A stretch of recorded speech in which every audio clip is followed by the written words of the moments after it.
Hi, and welcome to Gin with Gwynne. I'm Oliver Gwynne, and this is where we talk about marketing, data, and philosophy. This week, we're talking about stakeholder engagement. So, is that a networking thing? Last week, and one of the topics was about the democratization of data. And somebody said, how do I, as a data person, persuade somebody in the marketing team who has, maybe 10 years of experience in marketing that the data is right and their sort of thoughts and opinions are not necessarily wrong, but they're acting the wrong way based on experience where the data is showing something else. So I thought that was a really interesting topic and I had a few thoughts on that. So the first thing is whenever you have anybody in business that you have to work with, I think it's really important that you remove personality from the equation. I think too often what I see is that people they don't get on with somebody at work, they disagree with them about work things, and then it becomes a personal matter. They decide that they don't like this person in particular, they don't want to spend time with them, and then it leads to more problems at work. And I actually think the opposite is what you want to do. If there's somebody that you really don't like at work, spend more time with them, get to know them, ask about their family, ask about their hobbies, and try as much as possible to sort of eliminate the fact that this is just two people who don't like each other. Because you can disagree with somebody on a professional level and you can have your opinion and they can have theirs, and that's okay. So long as it doesn't become personal, because that's just going to create more of a roadblock and they'll become more and more hesitant to meet you in the middle on those things. So if you can spend more time getting to know those people, eliminate the fact that you might disagree, but hey, at least you can get on with each other. That's a really important first step. The second thing is find out why. So in the situation where somebody has a lot of experience in marketing and you're showing them data that shows them something that might misalign with what they're saying, ask them why they have a strong opinion on it. It's almost certainly because they've done campaigns or they've had experiences elsewhere that sort of reinform that opinion. And particularly if they've had a bad experience, it's quite likely that they'll have strong opinions based on the back of that. There's always a reason why somebody has an opinion on things. They don't just form overnight and decide to argue about them for no good reason. And sometimes it might be a longer term thing than you thought of. Maybe your consideration is only today, but they're thinking about wider strategy or how this particular thing ties into others.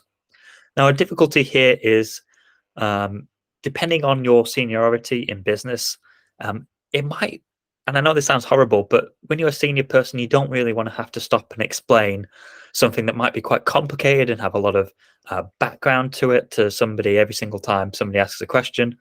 Obviously, you want to do that wherever possible, and it's not nice to sort of give the well, because I say so as an answer.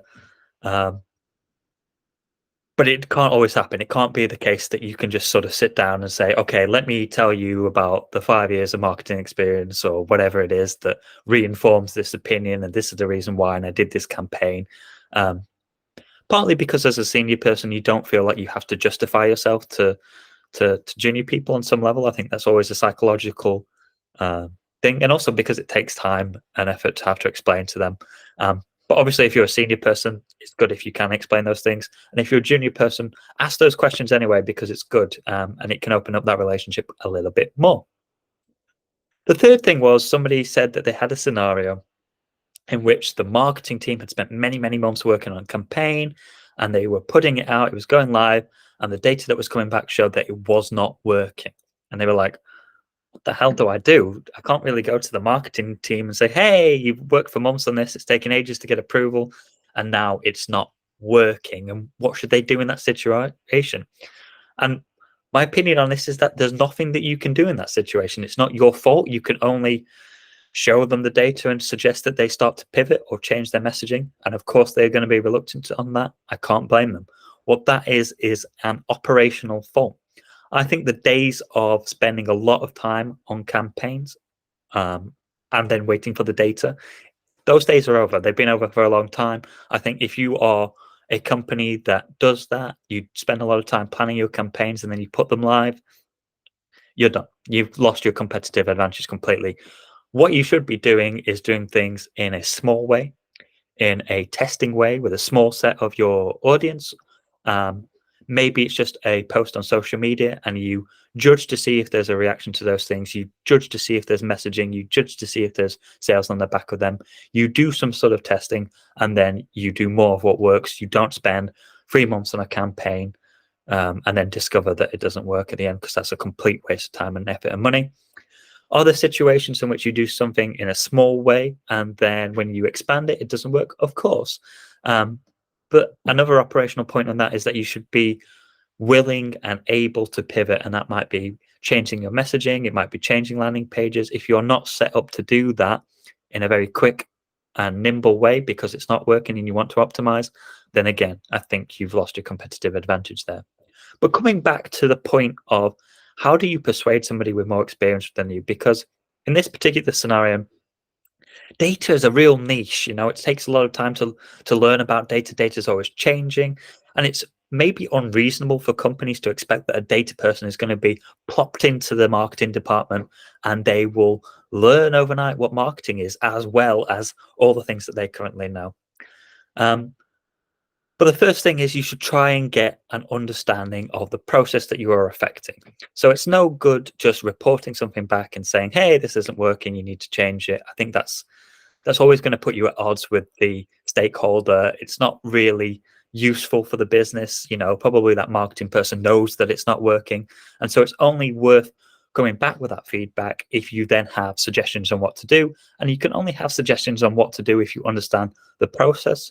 You don't need to understand marketing per se, but you need to understand what decisions the marketing team can do to change that.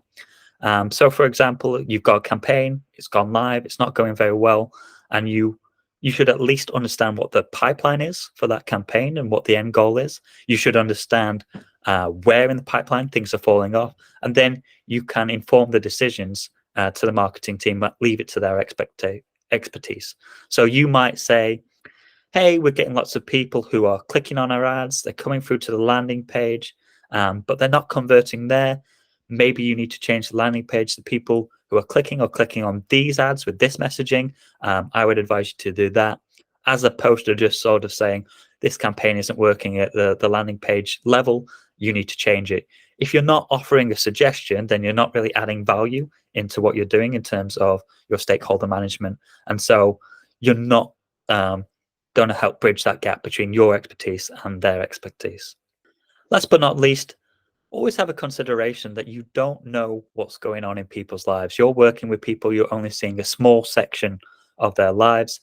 In my experience, 90% of the time when somebody's performance drops off, if they start acting more irritable, if they're suddenly making mistakes that they normally don't make, it's because something else is going on that you are not privy to, you're not aware of.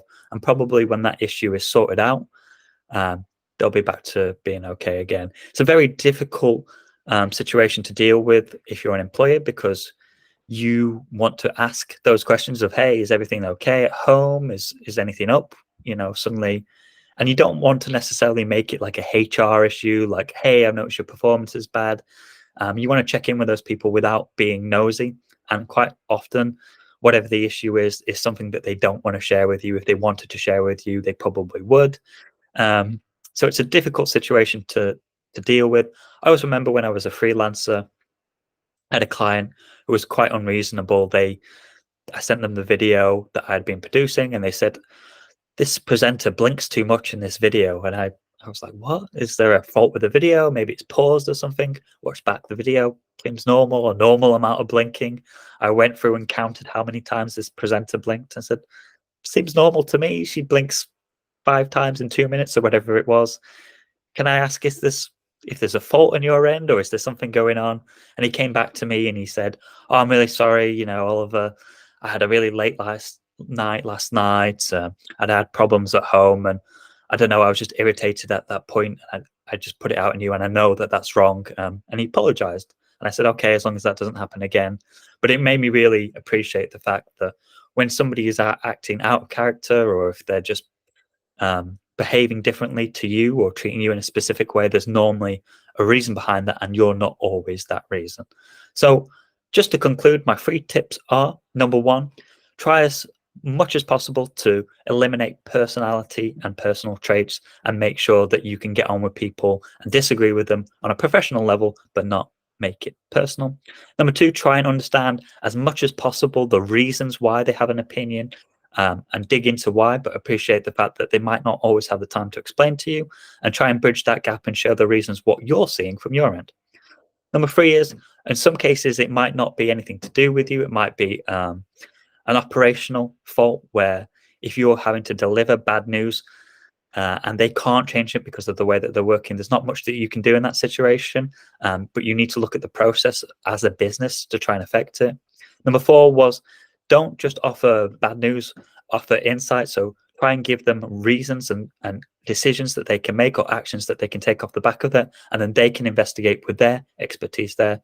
And the fifth is just appreciate that we don't always understand what's going on with people's lives, and there might be a reason why you're struggling to communicate with a certain person. That's my thoughts for this week. Thanks for watching, and tune in next week to more Gin with Gwynne.